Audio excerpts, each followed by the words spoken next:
All right, back to it. Yeah, 30 minutes of Breaking Bad. Good idea. I'll do another 30 before I go to bed. Oh, nice. Another Asmon video. Let's go.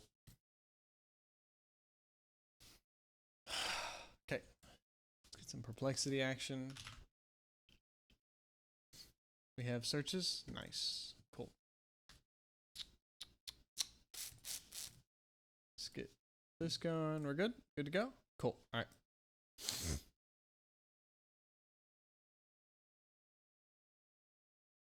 Hey, space? The fuck is a space? Yeah, nah. Sure. Yo? Oh, I didn't fucking copy it. Oh, good me.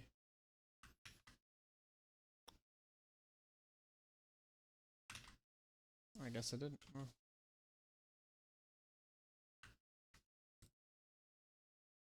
Yeah, fuck the extra stuff. Through 12.7.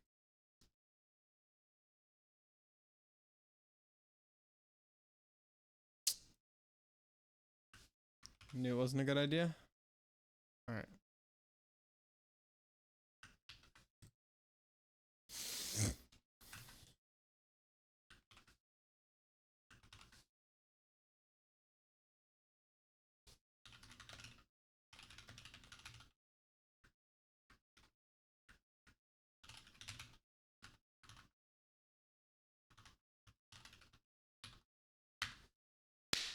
All right. Nice. Solid.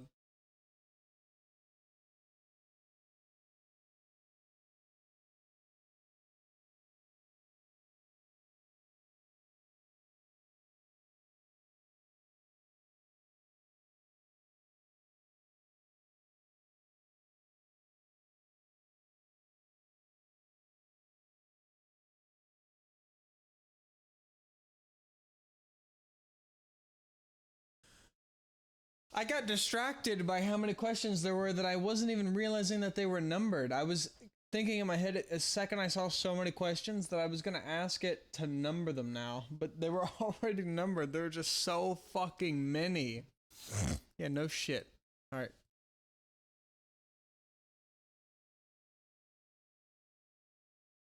See how many of these I can get through.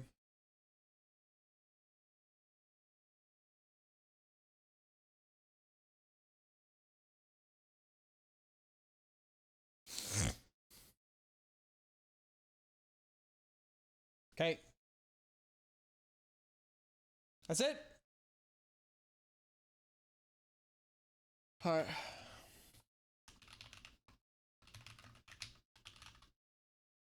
I can't even type properly. I'm getting tired, I guess.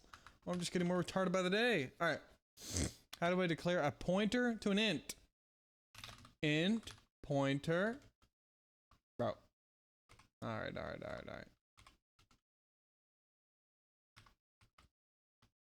Okay, can we not? Int pointer my int.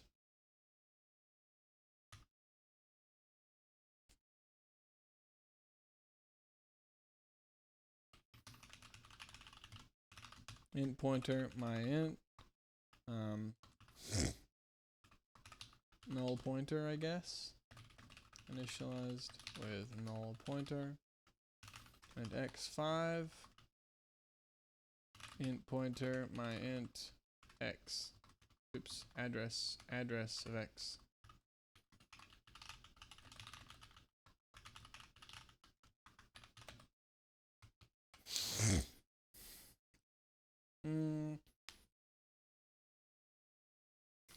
Passing by const reference.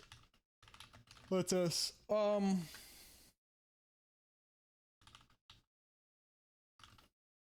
let's us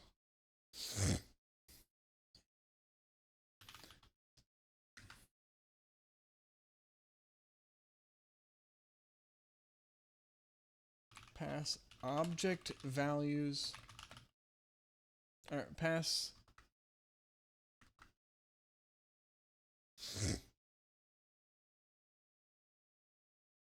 direct access to an object's value, reducing the cost of, letting us potentially, letting us optimize, letting us avoid the likely more expensive cost. Passing by const reference allows for passing a reference to an object to a function where we can directly access its value. This may be cheaper,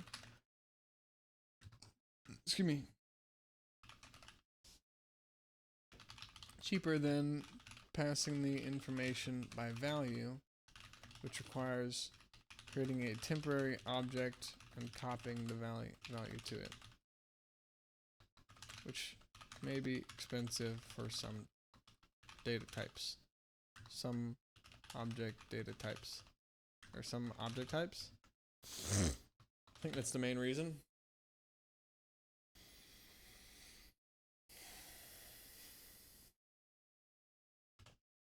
L value reference to an int reference my ref has to be int x5. I really like int x5. L value reference to int, yeah, int x. Const int x5, const int reference my ref x. L value reference to const int x. Const int reference my ref 5. L value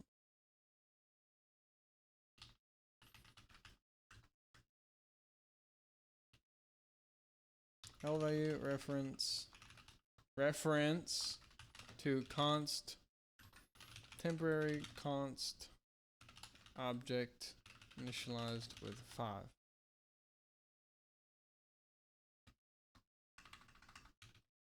The temporary's lifetime extends to the lifetime of this reference.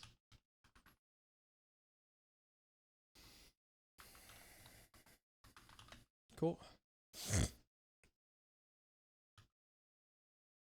L values are non-temporary identified objects, like int x. R values are temporary unnamed objects. Unnamed objects. Well, temporary values.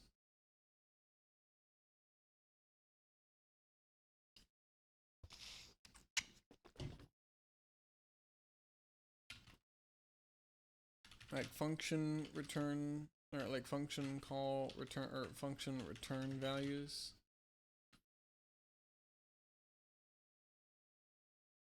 And literals.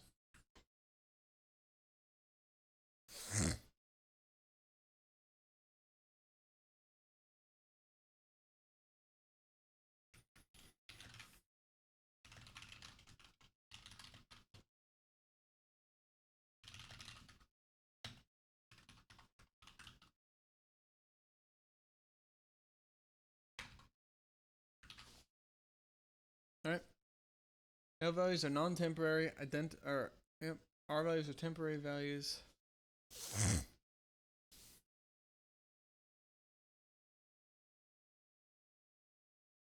That must be used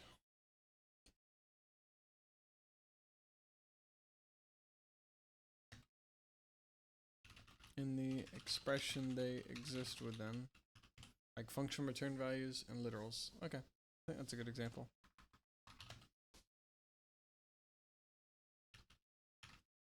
A compound data type is a data type defined using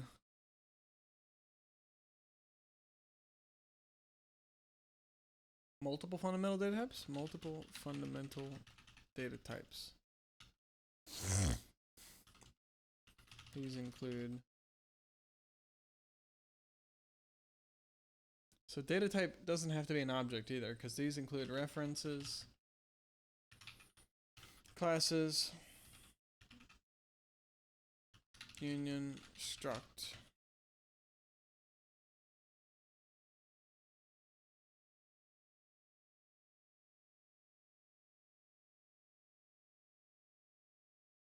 Do these include other things like lambdas or no?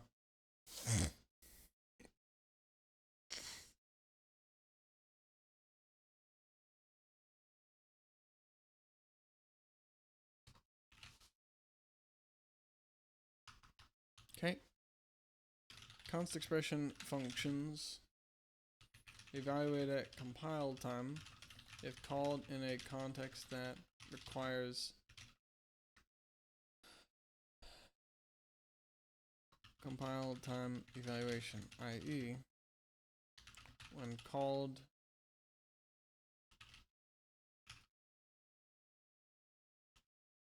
where a constant expression is needed, is required.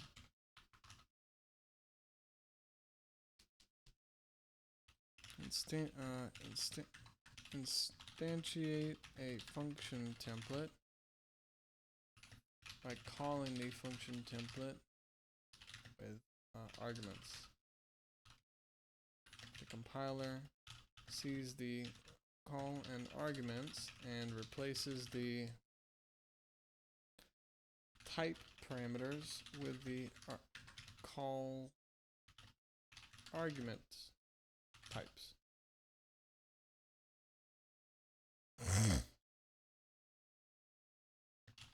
Placing type name parameters with specific data types.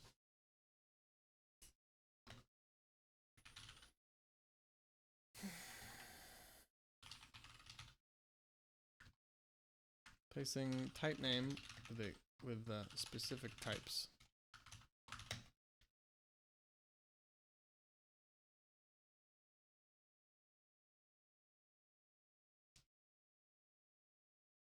Compiler sees the calls. Sees the call and replaces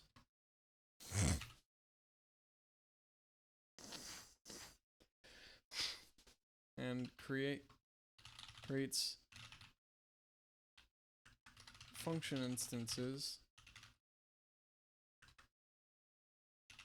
with type name replaced with the type of the matching arguments type, data type. Oh fuck, my stomach hurts. Function template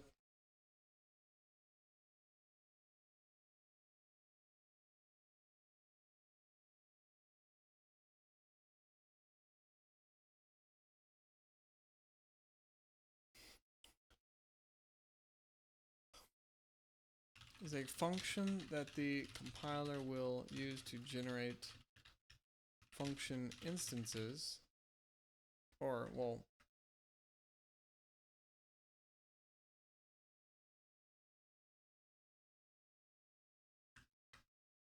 generate instances of functions with their placeholder type parameters placed with specific parameters with types matching their corresponding arguments and calls. Well, how do we use to generate separate version for each call to the function template with a unique set of arguments. It will replace type name with the type of the matching argument.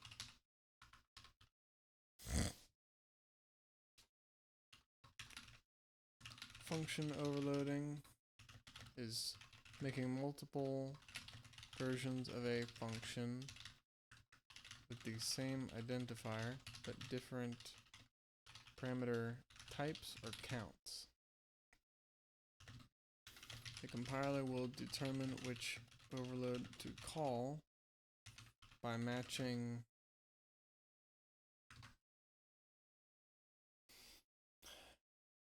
calling the best match to the function call.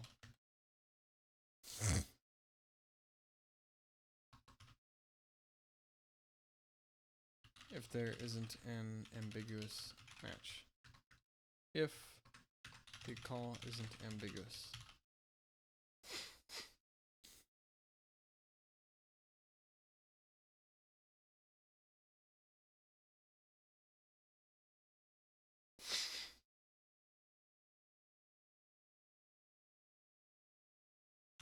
This lets us use one identifier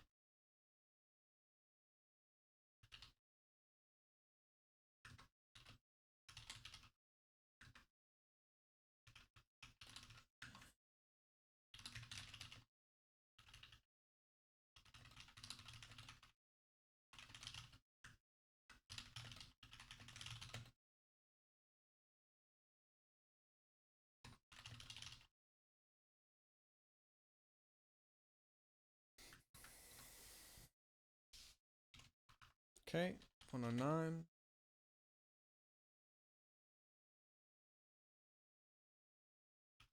A function signature, end the function signature with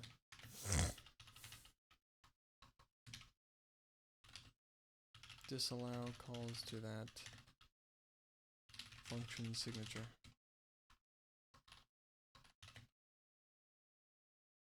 Wait, what? Oh my god.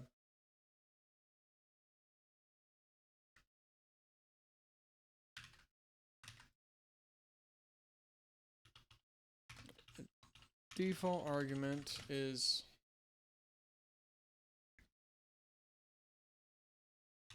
the value a function's parameter will be initialized with if not specified in a call, in calls to the function.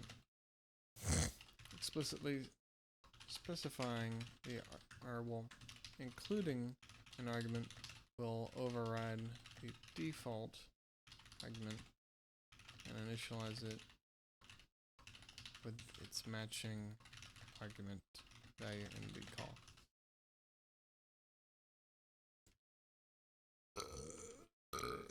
Excuse me. Performs type deduction where the data type, where the object's data type matches the initializers. Auto also makes a function's return type match the data type of the return of its return value. Also lets us use trailing type syntax. Trailing return type syntax, where auto is placed as is used for the return value, but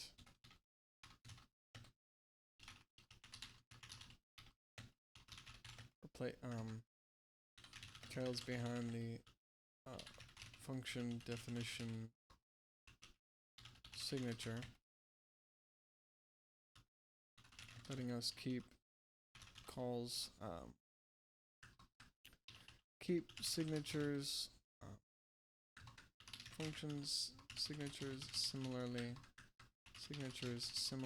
aligned, increasing readability for functions returning complex types or lambdas.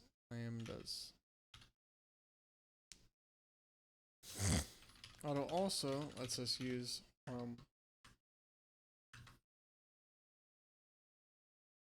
makes a auto used as a function parameter type is a function parameter data type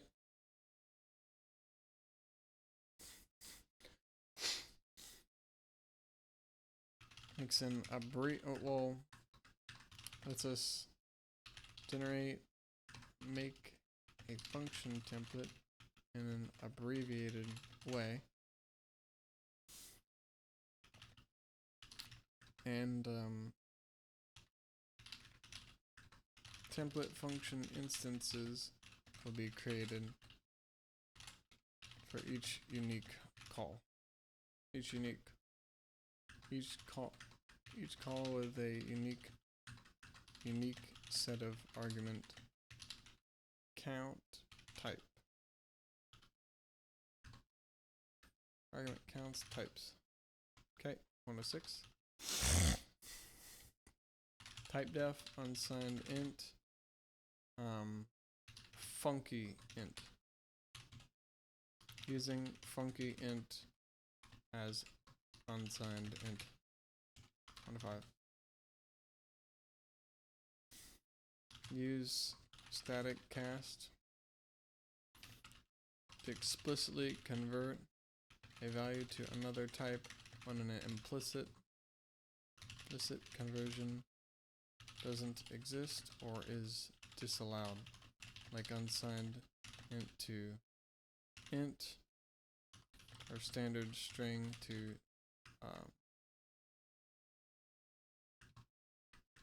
standard string view to standard string.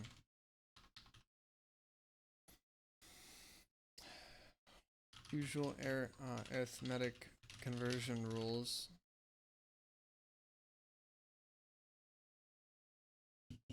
dictate that the int will become a double in this case via numeric conversion, not promotion.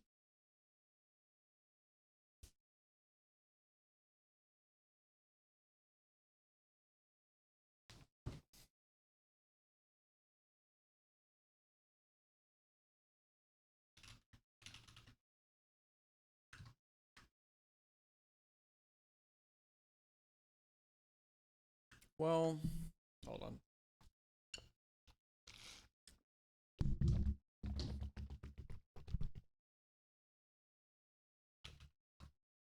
Determine the common type to be double and will convert an integer value to a floating point value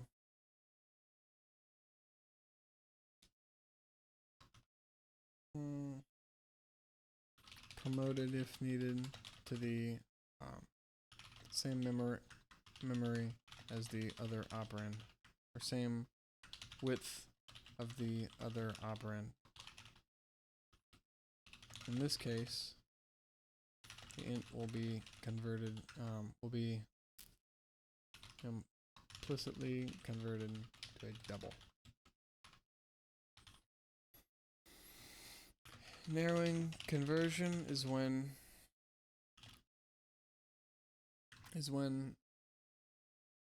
a data type, a value of a data type of one, or value of one data type is converted to another data type when the final data type cannot represent all values of the initial data type. This may possibly result, I'd rather say possibly, resulting in data loss. list initialization. I think brace initialization will detect this, or will disallow this.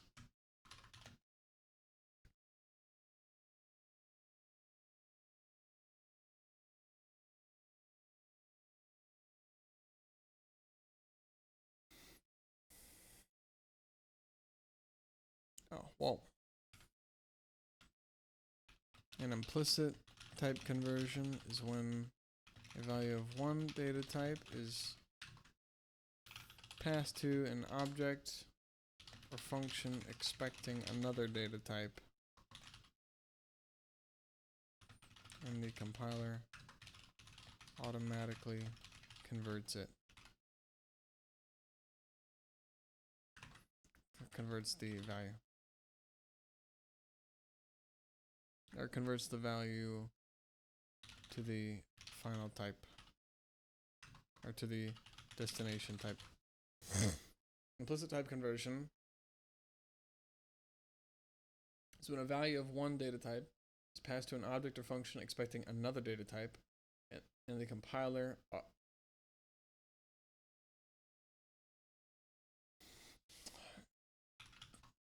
causing the compiler to automatically convert the value to the destination type. Which, yeah. Okay. Assert evaluates at runtime. Static assert evaluates at compile time, and thus expects, and thus requires constant expression condition. Assert can be deactivated by defining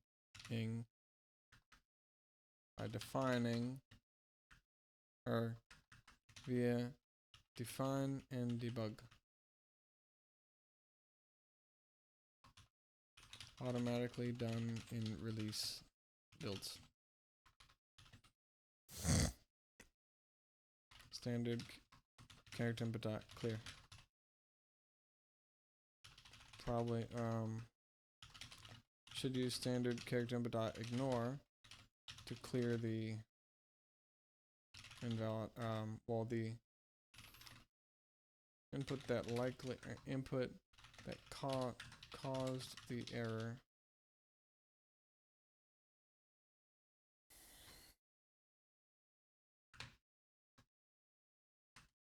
If the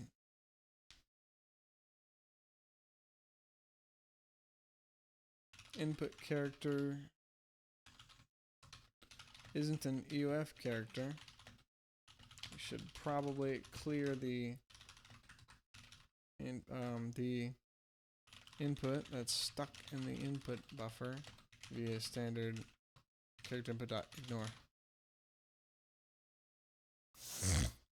999. Error handling involves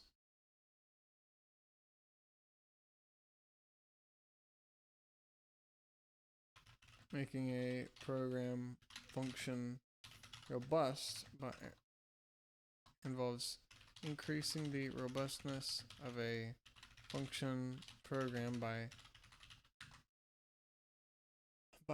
considering input that yields errors or unexpected behavior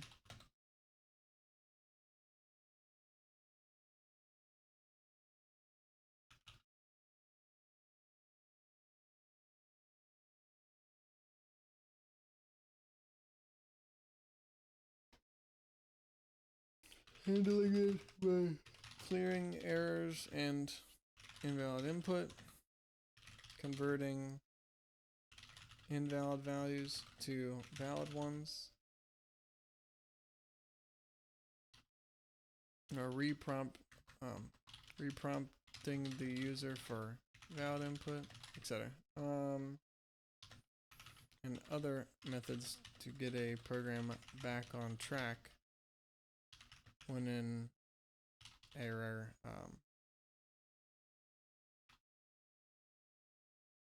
arises.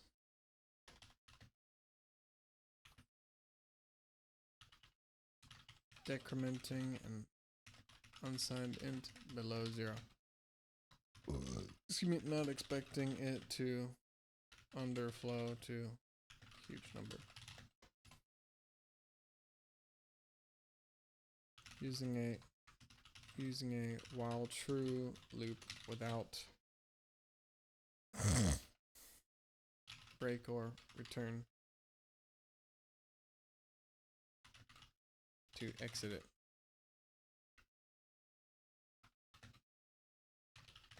Code coverage is the proportion of code that a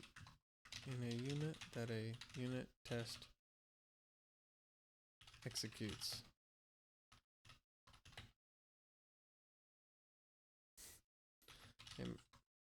Merson Twister is a pre-made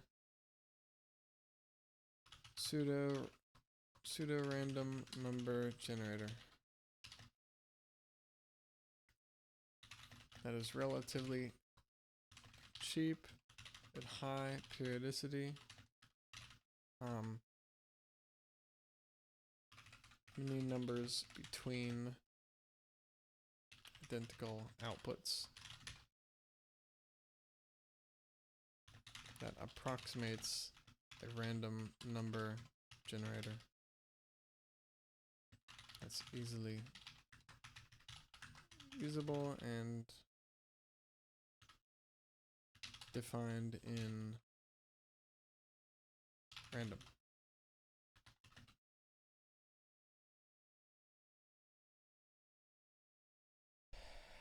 Return from main, call standard exit code, int exit code,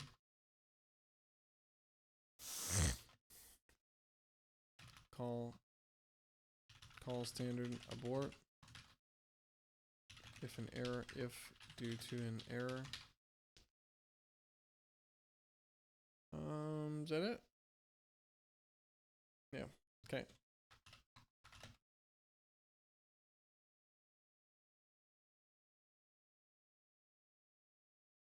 Continue skips remaining logic for all. Continue exits the current iteration of the loop, resuming at the start of the next iteration, or if loop is complete, at subsequent logic, or add the following logic. Add 3.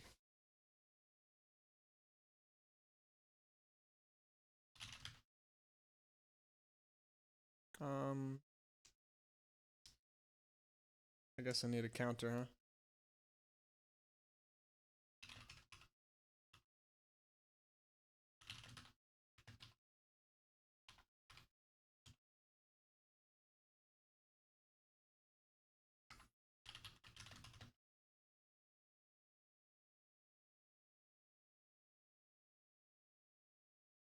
Which numbers 1 through 5? Okay.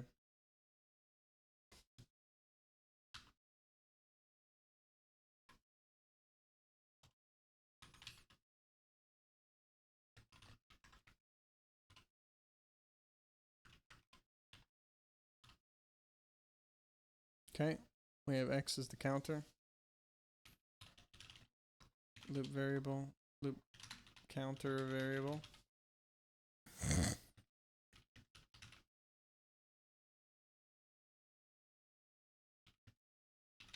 Prints x, prints 1 to 5, prints x, 1 to 5.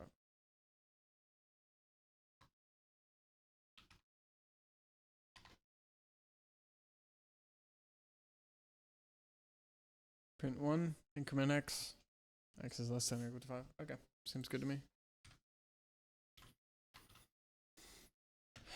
go to creates spaghetti code by modeling execution by complicating execution flow, making it not obvious why execution jumped to another spot.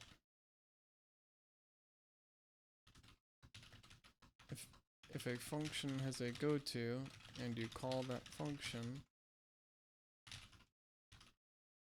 you might be puzzled why execution jumps somewhere else.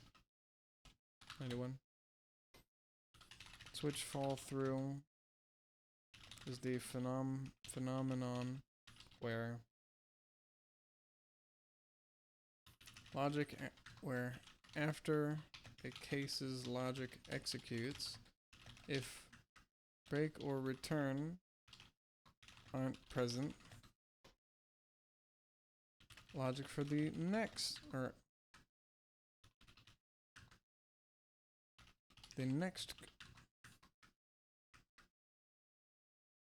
following statement will execute even if under another case.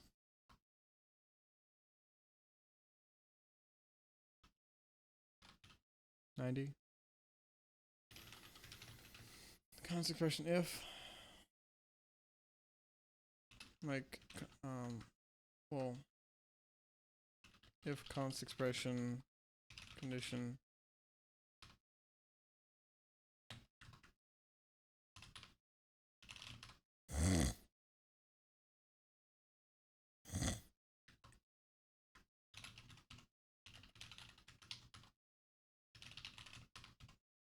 it says evaluate a condition at compile time. Is it even useful?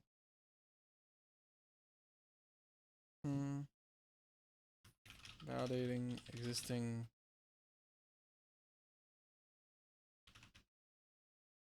logic and calculations. Yeah, like if we have a const expression function that's evaluating at compile time and the return value is being evaluated by a const expression if, helpful to evaluate the return value for a const expression or const eval function at compile time.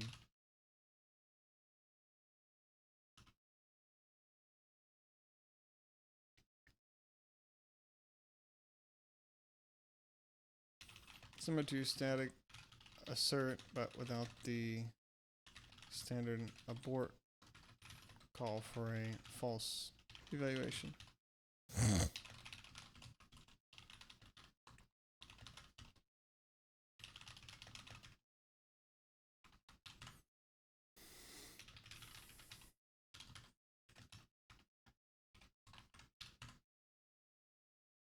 Cool.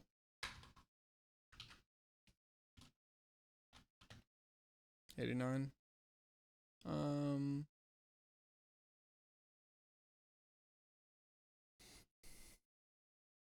how did nested ifs even work? We have an if, and then I have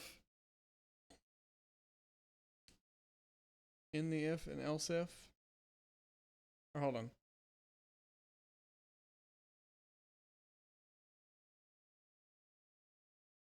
Like, so a dangling else would look like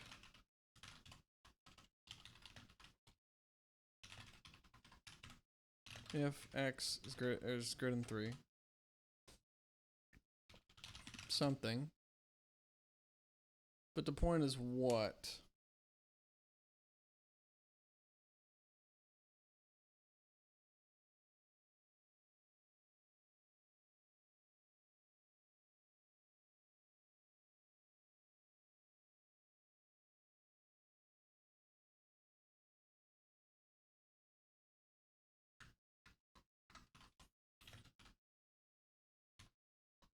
If x is greater than 3. If it's greater than 2. Something. Else.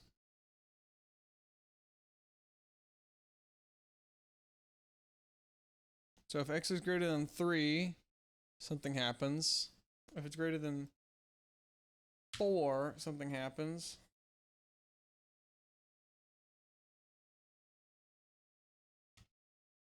We'll do a little thing here.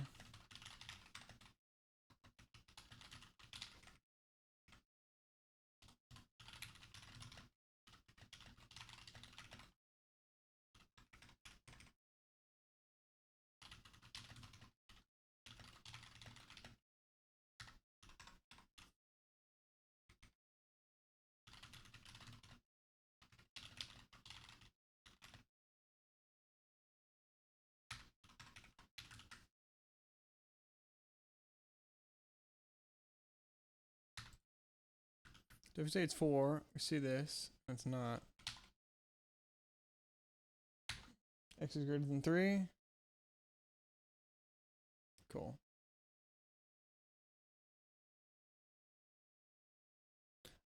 And the point is what? When we're not using this,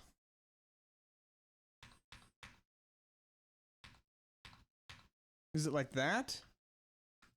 Where you don't nest your if in a block like a fucking idiot? Yeah.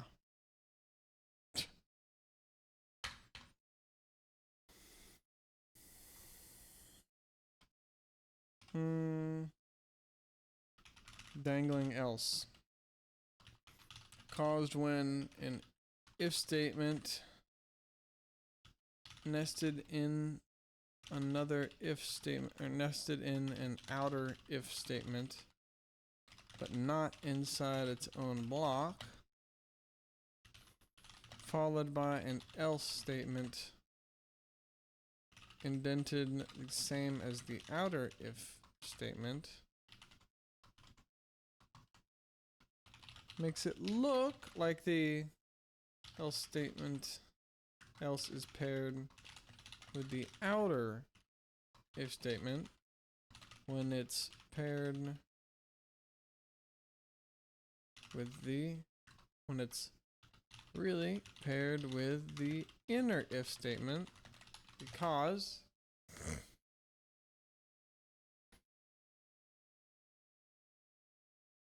else statements attached to the most recent unpaired if statement within scope. Putting the inner if statement in its own scope makes it invisible to the, or makes it inaccessible to the else sense. Oh yeah.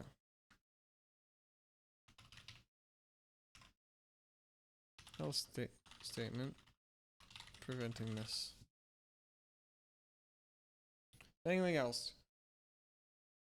Caused when an if statement nested in, or in it, caused by nesting an if statement in an outer if statement. Excuse me. Excuse me.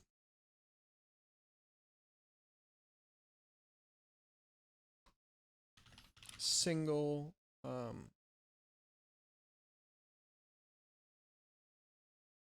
statement instead of nested in its own block, followed by an if statement then do the same as the outer if statement, which makes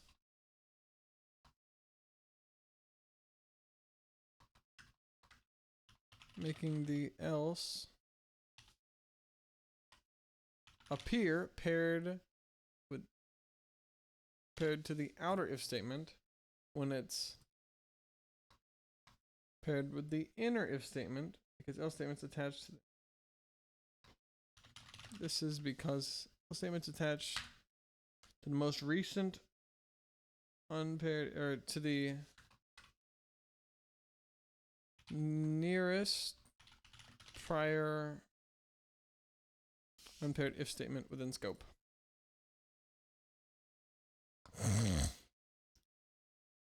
Put in the inner if statement in its own block scope, makes it inaccessible to the else statement, preventing this.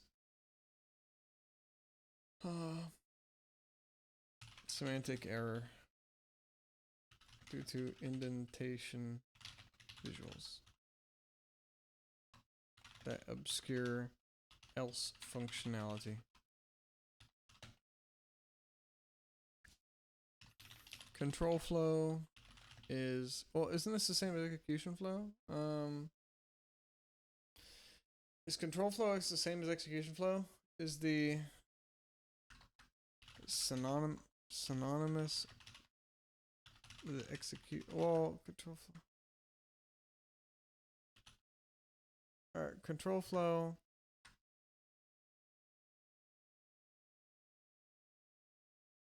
Is it the process by which execution flow is manipulated to perform different functions in isolation, but within the same stream of flow?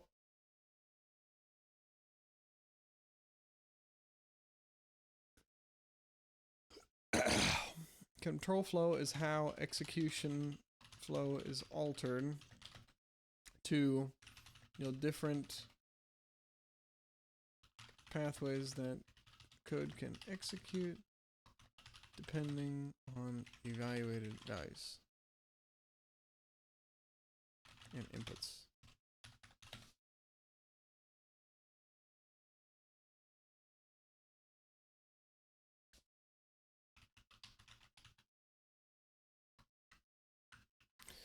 Does control flow manipulate execution flow? Is how execution flow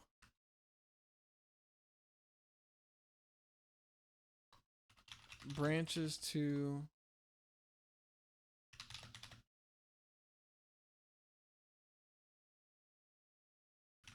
yield different possible paths depending on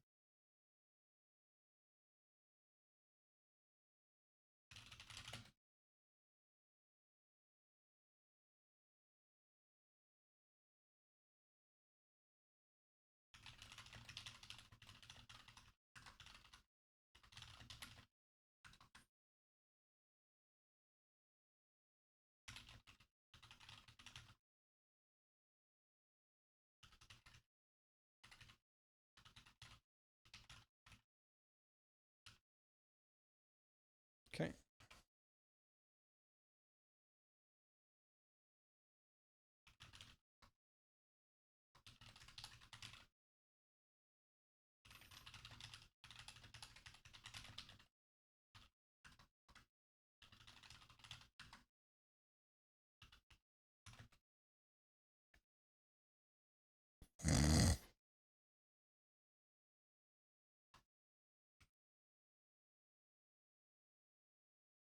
Oh, great. Using namespace standard. Bet we can't do it here.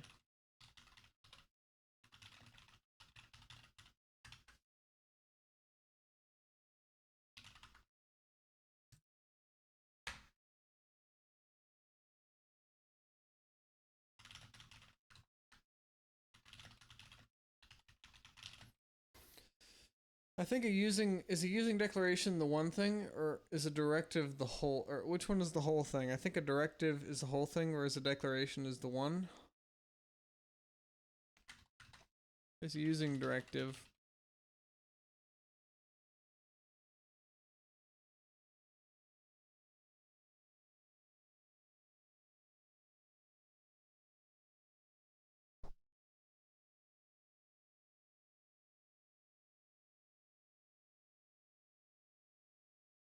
How exactly does this work? Because if I have a namespace and it has some shit in it, and I can access it, because I have 4 declarations to it, or yeah.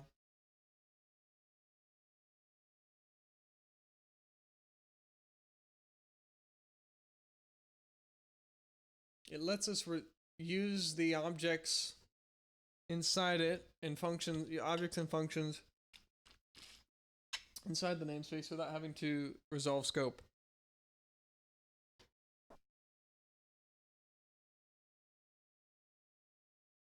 brings all functions and objects within the standard namespace that are within global scope into scope where the using directive is used. This lets us refer to functions and objects in that namespace without having to resolve scope using the scope resolution operator, i.e. we can use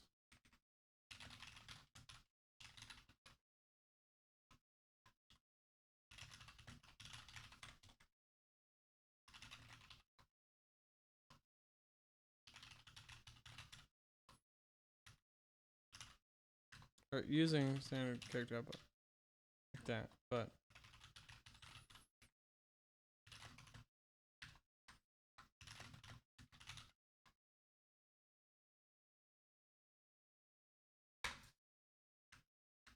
yep, exactly. Cool.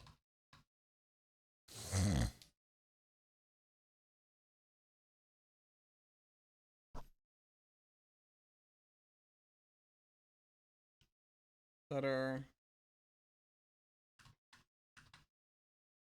in file scope in this file's global known global scope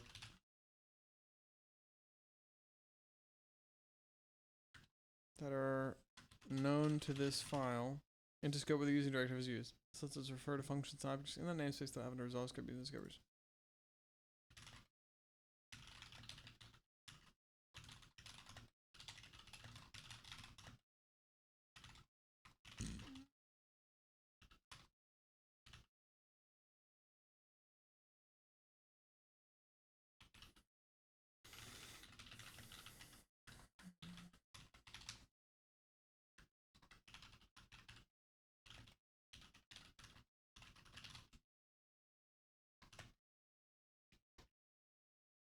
Static local variables are local variables that are created at runtime, initialized during their first definition, or initialized when initialized once during their initialized at their initialization in their function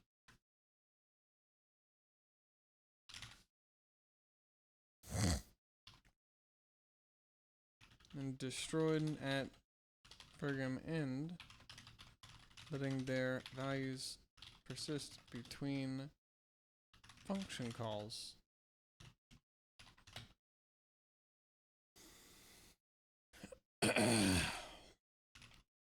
Inline variables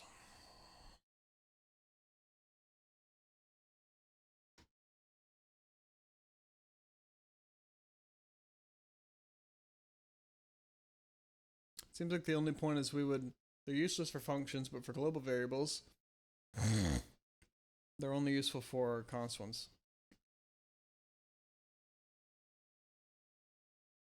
Inline lets us give variables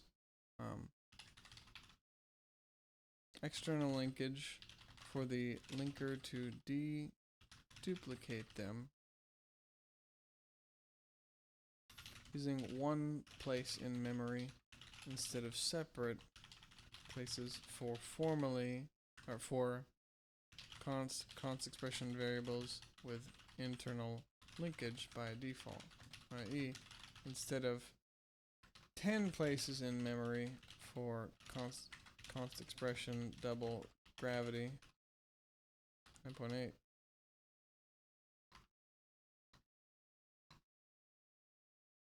use 1.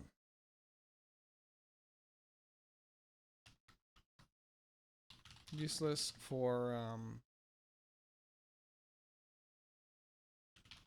for non-const expression global variables, and for local variables. Since local variables don't have linkage and non-const expression globals are already already limited to one definition and place in memory per the one definition rule. ODR 84.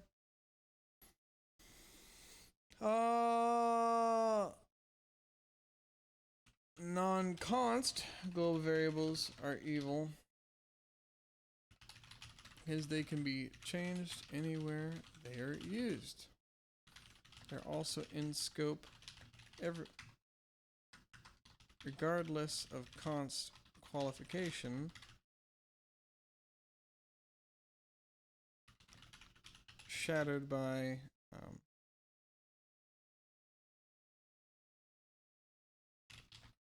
inner namespace and local variables, which they might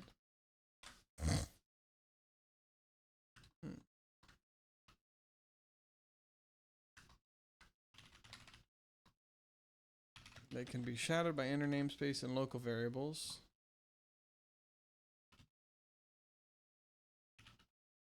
Stay in memory for the program's runtime. Might be more efficient to use a local variable to limit lifetime to being automatic, for automatic lifetime.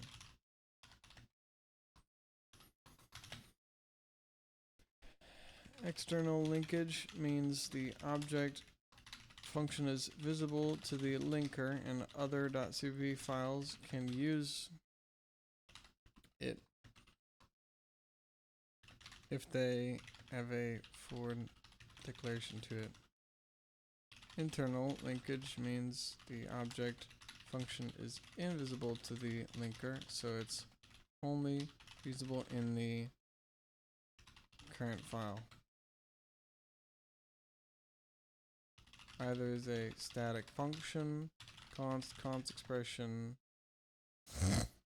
variable, or variable object, or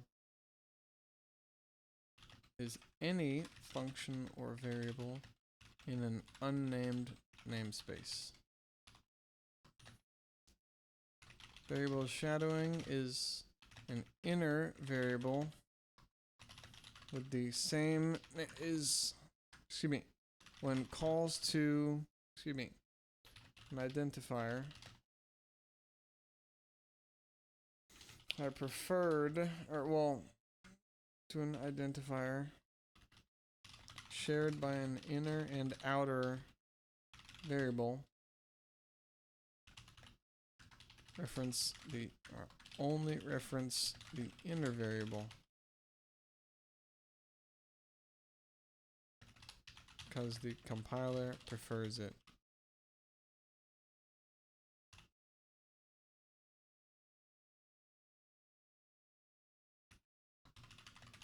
Might need to use scope resolution operator to access the outer variable.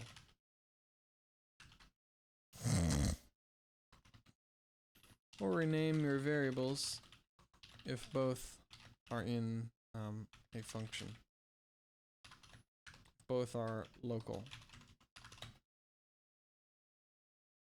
That's, oops, wait, what? Oh no. 82, 81.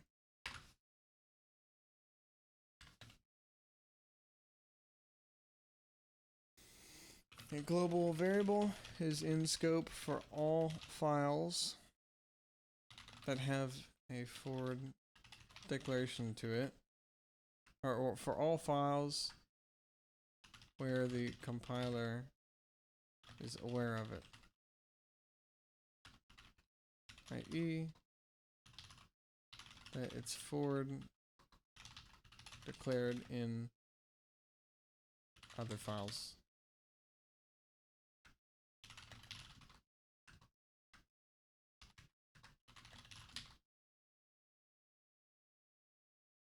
In scope, everywhere in all files where the compiler is aware of it. Okay.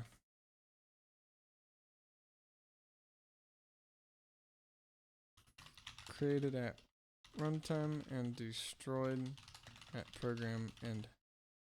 79. Local variable lifetimes are automatic and span from definition to end of scope.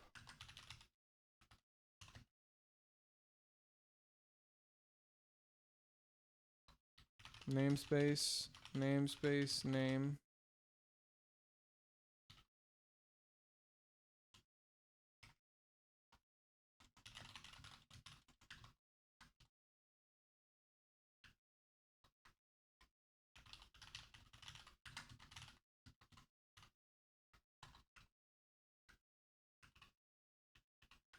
Curious what happens there.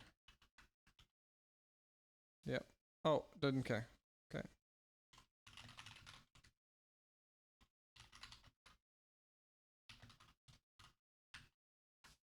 Hmm.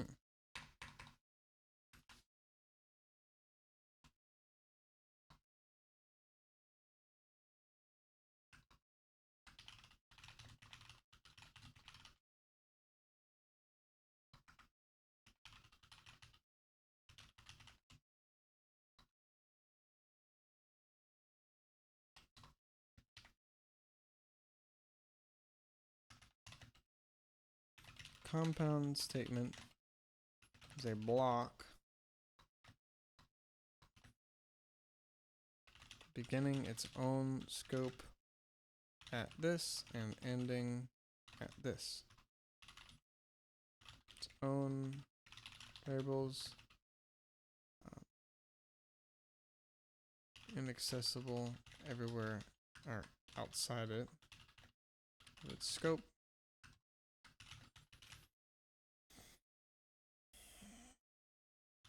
Lets us run multiple statements where only one is normally allowed, like the one statement that follows an if statement.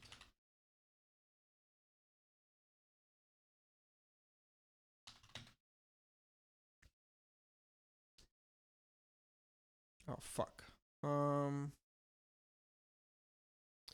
A binary to decimal.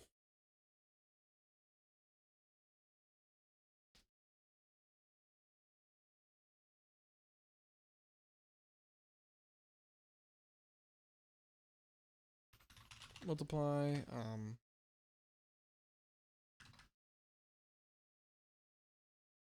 starting with no shift, in a loop, starting with a shift with a right shift of 0.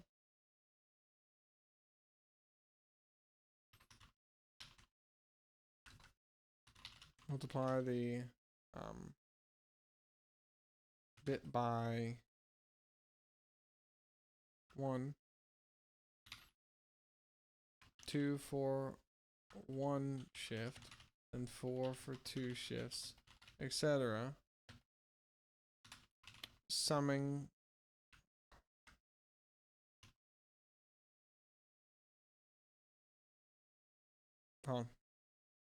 in a loop.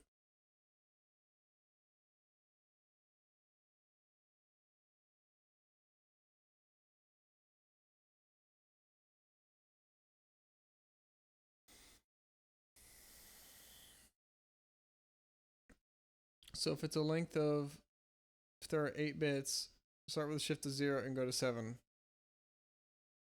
1, 2, or hold on. So if we have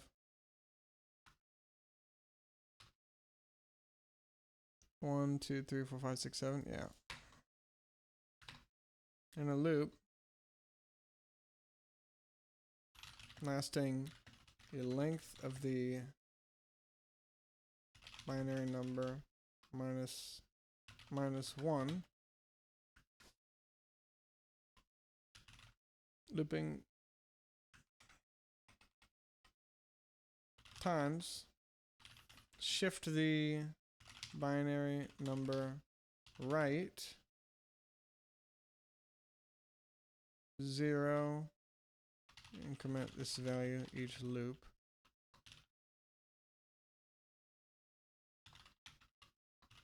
Straightforward since it's the loop variable. Then multiply. How do we get that?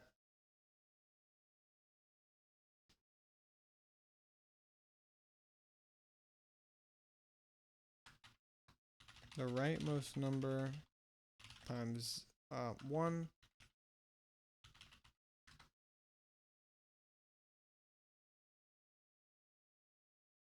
add it to another loop variable.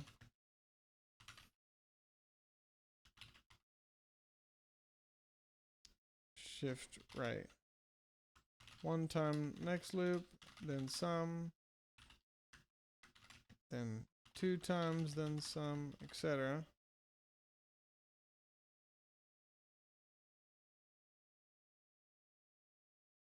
Just try multiply times 2, next loop, then sum, then shift 2 times, multiply by 4, then sum,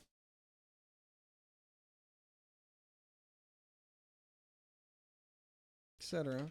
till you get decimal converted value. I'm not sure how to access the rightmost bits value, 0 or 1, without including bitset.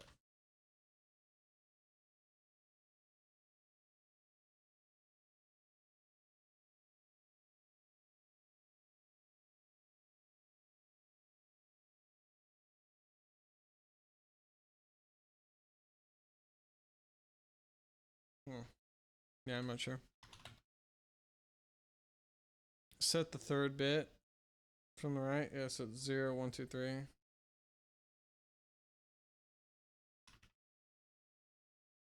Unsigned int flags 0, 0, 0, 0. Flags or hold on. There's and equals and there's or equals 1 left shifted 3 times.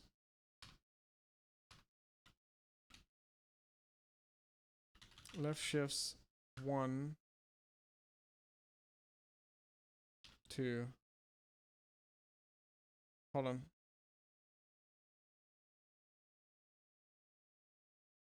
Ten, then 100, then 1000 or 1000, then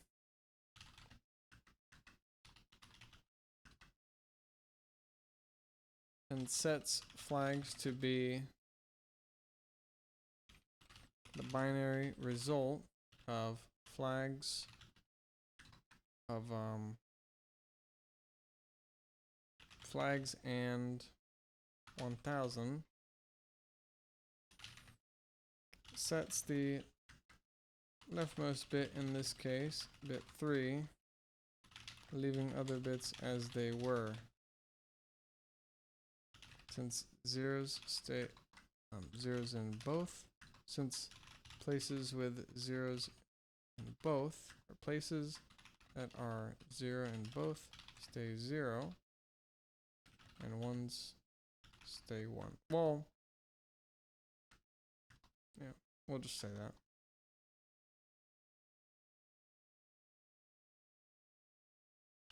since only the third bit is on. Excuse me.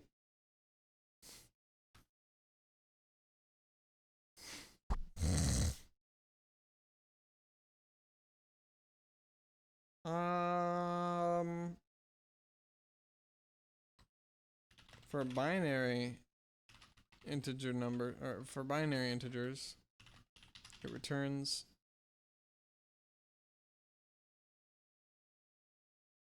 binary result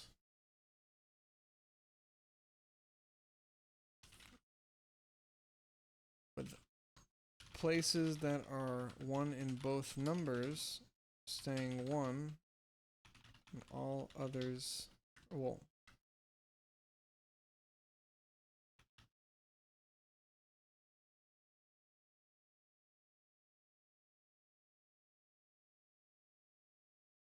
and maybe it's 1 plus, but I'm not sure.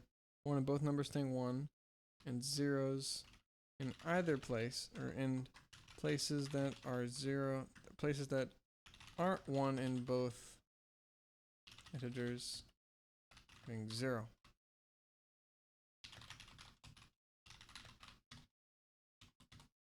Oh fuck, I have to include the bitset though.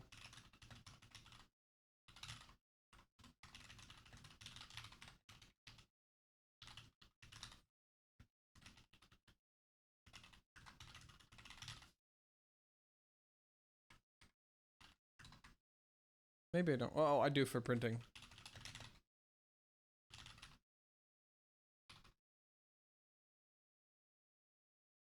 Oh, isn't it going to... Hold on. I'm not sure. Let's say 1011 or 1010.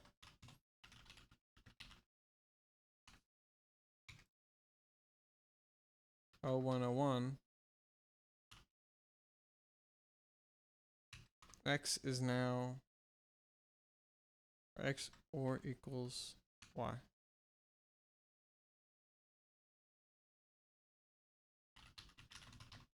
Now if I output X, decimal,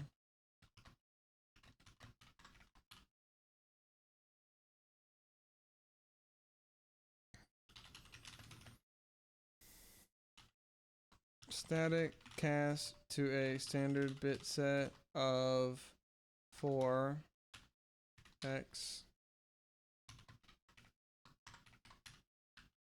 Fuck.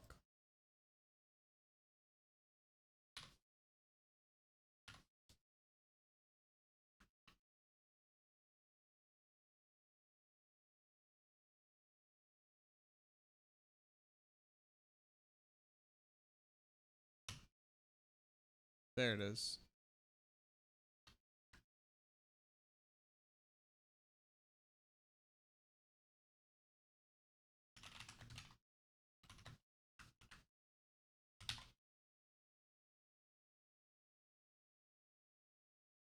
Hold on.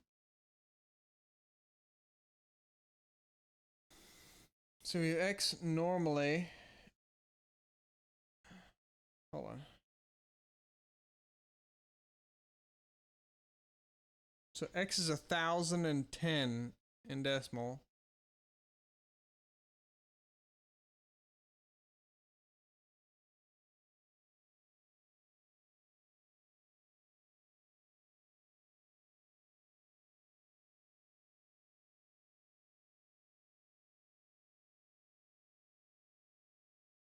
Oh wait, hold on.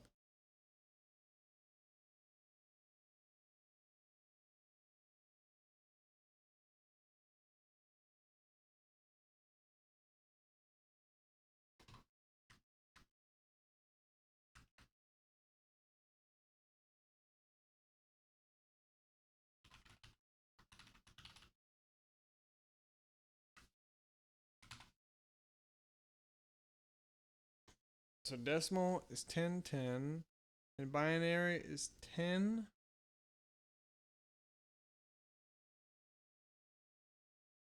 What if I do 8?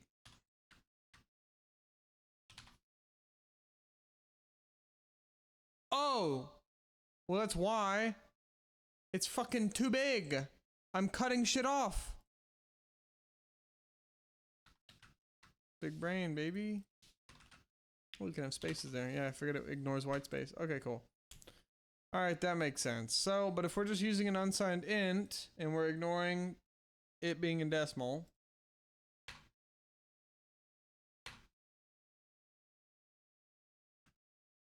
oh, that's why, because it needs to be 0b, 0b, right? Hold on. X and equal, or equals it and y. Fuck yeah. I forget. Now it's in binary.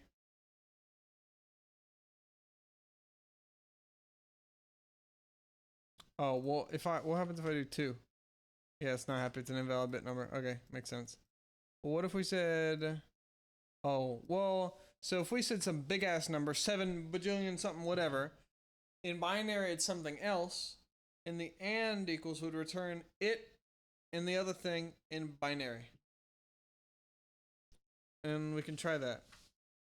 So if we make these guys not in binary, I'm just going to say some big ass numbers. Okay. And we do that.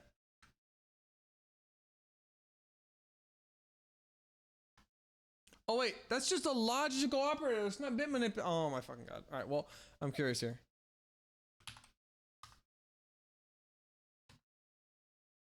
If we do the bit set.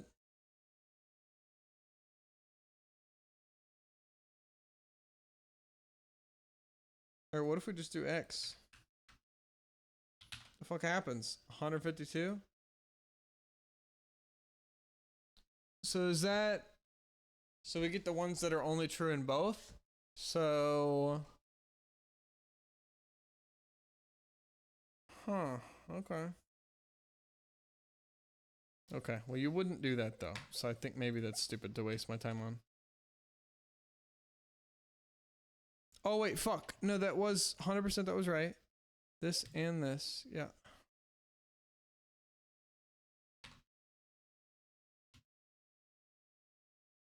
For binary integers, it returns the binary result. Returns the binary integer result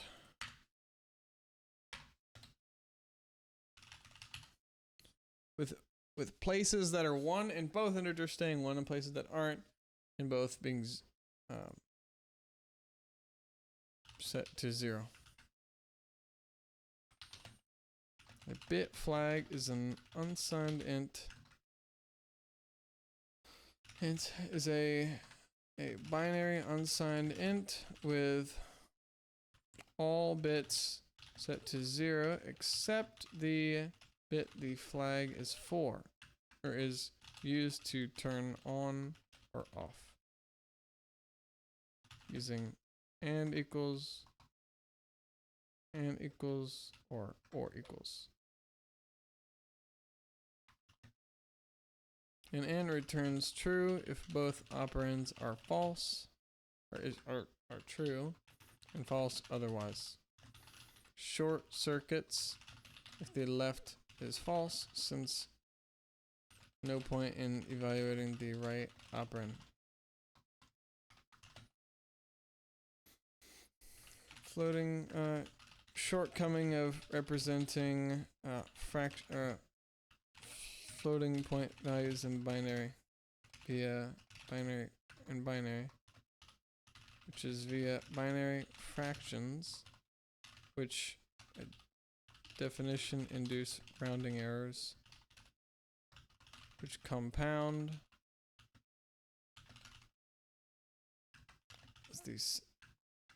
as a floating point value is modified.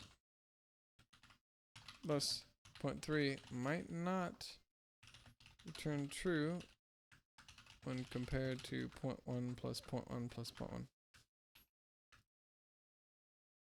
Okay, let's copy this. Ran out of time. Here's what I got.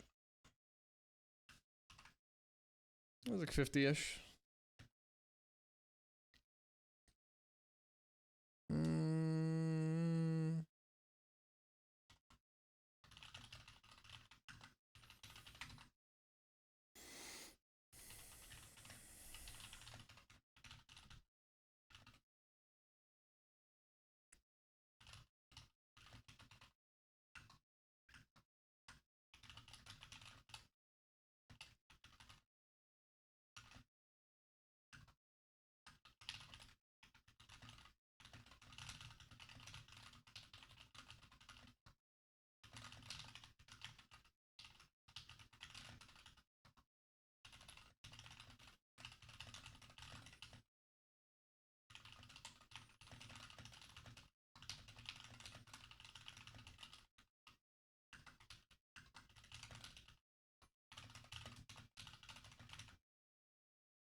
Let me get water.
Excuse me.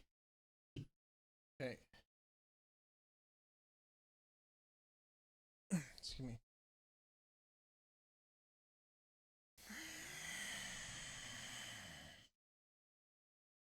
Whoa!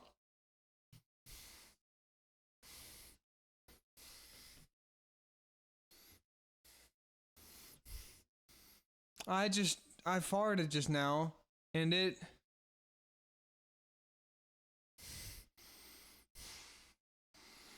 Dude, it smells like the dang balsamic vinaigrette dressing exactly.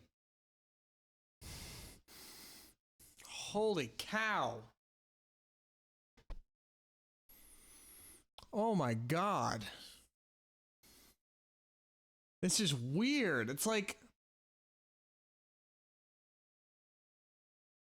the same feeling as if I saw someone in a game and it looked 100% identical to real life. It's like not uncanny, but unbelievable.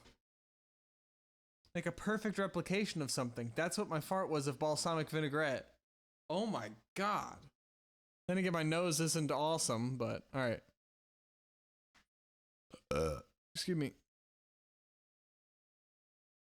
Yes, never never leave them uninitialized.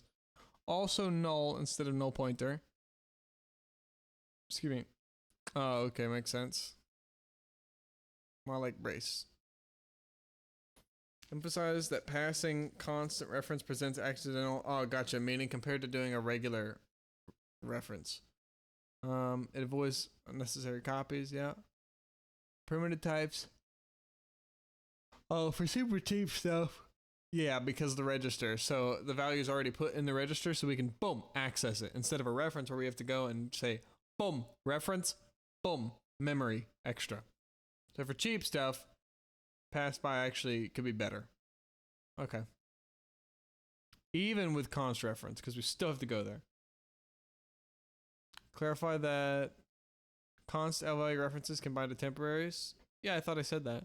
Mention that non-const L value references cannot bind to R values. Well, yeah, because they're not consts. Makes sense. R values are consts by definition. They're not changeable. L values do not have a persistent address. Wait, what? Hold on. Oh, wait, they have a persistent address. I was like, what? Yeah, because they exist in memory over time. Can appear on the left side of the assignment, while R values do not. Yeah, yeah, because, I mean, we have to assign something to an L value. We can't assign something to an R value.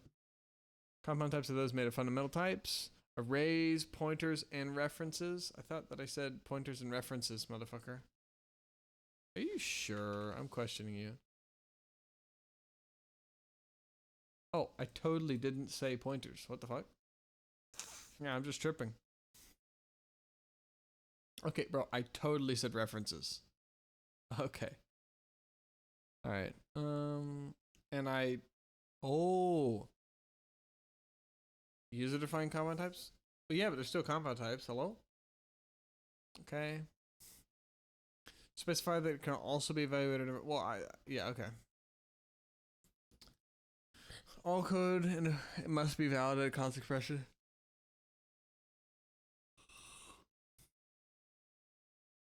I can explicitly do it by saying template int returning function Replace the type name with this guy. The compiler deduces the types from the arguments, but I can also specify them explicitly. Ah, true, yeah, I don't have to do type deduction, or argument deduction. Yep, that's right. Templates allow for generic programming, sure. Default arguments must be specified in the function declaration, not the definition. Oh, yeah, true, they're separated. Because then we see it here, we don't want to do it twice. Gotcha. So if they're separated, do it in the declaration and leave the definition alone, which is kind of funky, because then if you have different declarations elsewhere, we could be getting weird. But at that point, it would have to be inline or something, or else you'd get in a one definition rule issue. Maybe, right? Maybe not. That's the thing to test. Definition somewhere. Prototype, two different files. Default argument not. You should delete. You can delete constructors and other things. I've never seen that. That's cool. Overloading can't be done solely on a return type. Yeah, because it has to be type. It has to be on the parameters. It's ambiguous if the can be if the types are convertible. If they aren't convertible and there's no way of converting this guy or something to these guys, then we don't have to worry because it either matches this or this exactly. Auto cannot be used for function parameters in regular non-tablet functions. Really? Sure. Oh!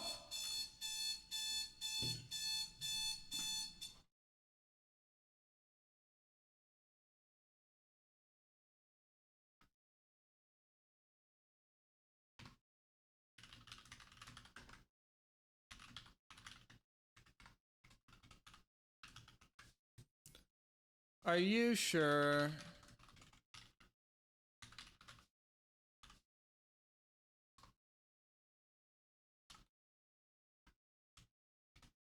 Or, well, yeah, let's just say that, okay?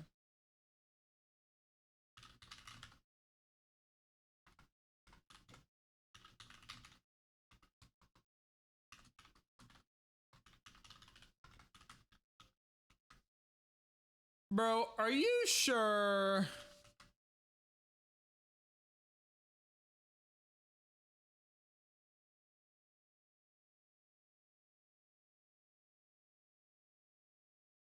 Yeah, buddy, that's a caparoo right there. Cannot be used for function parameters in regular non-template functions. That is a caparoony. That's what that is right there, buddy. Okay, we got a lot to go. Using is preferred. Static cast. Pointers and reference. Yeah, I don't know how the fuck that works. Dude, this is all extra shit. Process is called usual arithmetic conversions. Oops, sorry. What did I call it? I don't remember. Usual arithmetic conversion. Oh, I think I called it the usual arithmetic conversion rules. Type promotion. Well, motherfucker, it's literally called numeric promotion and numeric conversion. I've seen before. I'm not gonna say type promotion, bro. It's numbers. We're not promoting a fucking pointer to a damn something else. But maybe if we're talking about no, but we don't call it demotion. We call it what do we call it? Degradation or decay? Systemization. Yeah, we know that. I already said that. Automatic type conversion. Hold on, what? Oh, or coercion? Okay, I'm just gonna call it implicit, dude. That's easier. Whatever. Fuck your other names.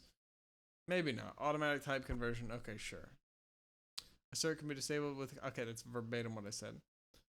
Static assert. Yeah, to pass the whole one. Yeah, sure. If you want the whole extra, sure, I'll give it to you every time. All right. Convention exception. It's weird how I'm able to memorize stuff like this now. Like, it's kind of crazy. I mean, if I want to test if I actually know shit, I mean, it's kind of cool. I don't need to flex. I have nothing to flex right now. Talk to me in 25 years when I'm the VR god. Yeah, bro. Motherfucker, I don't know these things yet, dude. Mention logic errors? Oh, yeah, true. Yeah, because if you're doing like less than, or so if you're saying starting at 0 and you're printing from 1 to 5 and you start at well, if you start at 0, you're just a retard. But let's say you start at 1, but you go from 1 to less than 5. You're only doing 1, 2, 3, 4 because 4 is less than 5. That next condition is going to evaluate to false after incrementation. Or is it incrementing? Incrementation? Incrementing? I don't know. Is incrementation? Yeah, incrementing. Or incrementation. Fuck yeah, baby. Code coverage tools? True. Yeah, I don't know any code coverage tools. Serial implementation. Sure, it's a yeah, it's deterministic, meaning it's not. Oh, so if it's cryptographic, there would actually be some other randomness to it. How would you determine your password though for cryptography? Oh God, I don't know. Okay. Standard exit. Exiting a program. Standard exit since the standard library. Yeah, we know this. Yeah, makes sense. Cool. Only fix the innermost loop. Yeah, that's why I said the innermost loop. Yeah. Also written with a for loop. Well, you told me to write it with a while loop, motherfucker. You literally told me to write it with a while loop. That's like saying, fucking, hey, kiss this girl, and then you headbutt her. You're like, bro. Well, and then you kiss her, and he's like, hey, you could have headbutted her. That is not what you asked. Your answer go to. Some legacy still use go to for error handling. Like what, you go to here and then it handles something like that? Yeah, we can use fall through to allow it, but even then, oh, I guess the point is we're indicating it compared to. I mean, if it's there, I'm kind of assuming that someone's aware of it, because otherwise it wouldn't be there, right?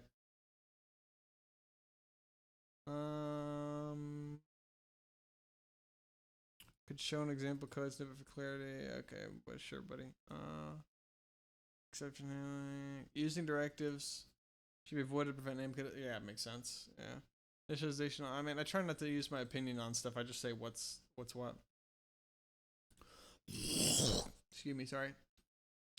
Initialization only like 17 more, or I guess 14, 15 maybe. Initialization only occurs once, even if the function is called multiple. Well, that's why I said it's initialized once upon regular initialization. And then functions and variables can be defined in headers. Yeah. I mean, that's where we put them. Otherwise, you have to do a fucking prototype in every single one. It's a pain in the ass. Global variables can make hidden dependencies. Oh, because you put it somewhere else, and you're like, yo, I've included stuff. Where's it?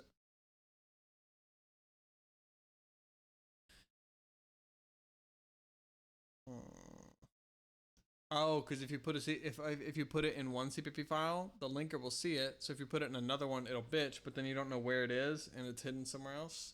Yeah, I could see that. With external linkage can be declared in one file and used in others via extern. Oh yeah, true. I forgot that you could declared in one file and used in others via extern. Well, that's not fully true. That's only for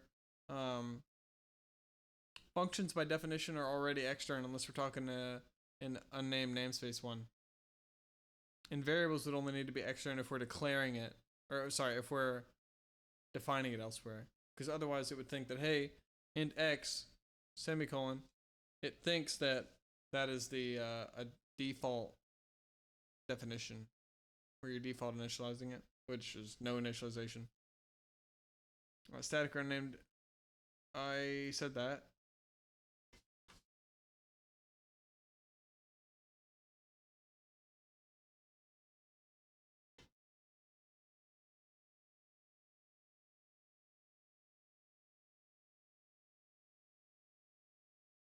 Yo.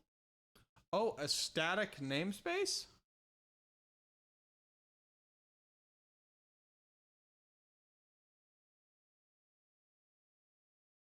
Okay. Oh, but then I can reference a static namespace.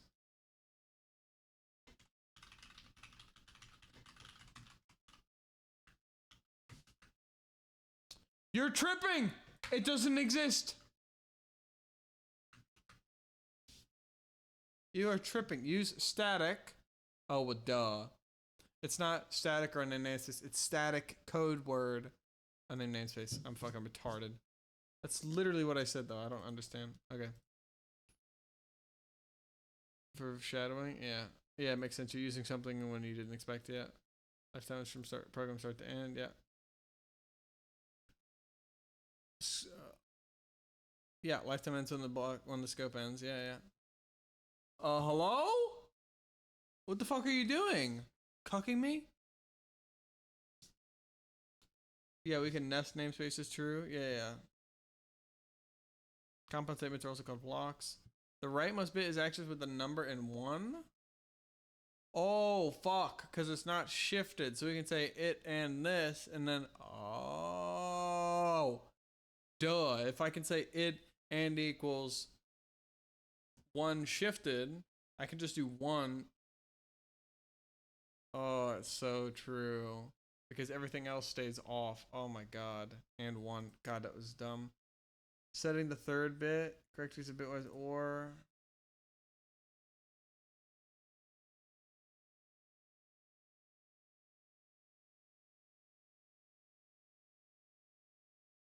Gotcha. It's a counted rightmost. Yeah, third bit is. Oh, 1, 2, 3. Wait, what? 0, 1, 2. Bro. 1. Are you tripping? 0 is the rightmost. 1, 0, 0, 0. Or 1, 1, 1, 0. 0 is the rightmost. So the third bit has to be 0, 1, 2, 3. Therefore, if we shift 1 twice, that's what we get. We get 1, 2. Okay, sometimes you are tripping. And if I corrected that, it would say, oh, you're absolutely right.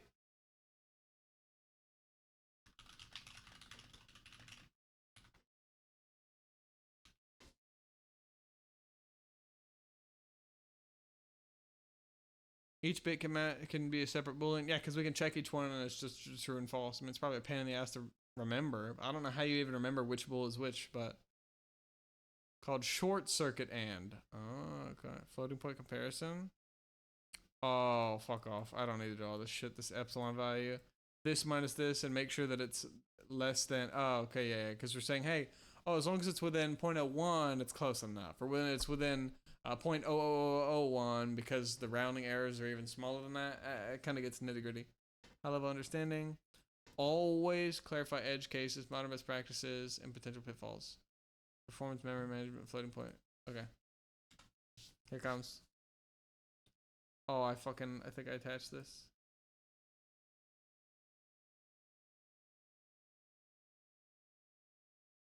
Bro, oh, you're saying the third, I misinterpreted. Not bit 3, but the third bit. Bit 3 is in, okay, well, I just misinterpreted this. I thought 0, 1, 2, so you mean the third bit, not bit 3. Gotcha. Gotcha. You meant third bit, not bit 3. My fault.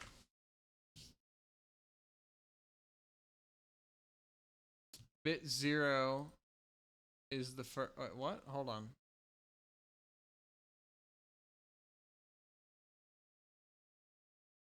Yeah, so you're saying bit. Wait, what?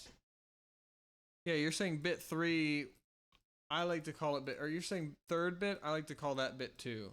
I like to say 0 bit, not first bit for the. Okay, you know what I mean. All right. That's it. More tomorrow.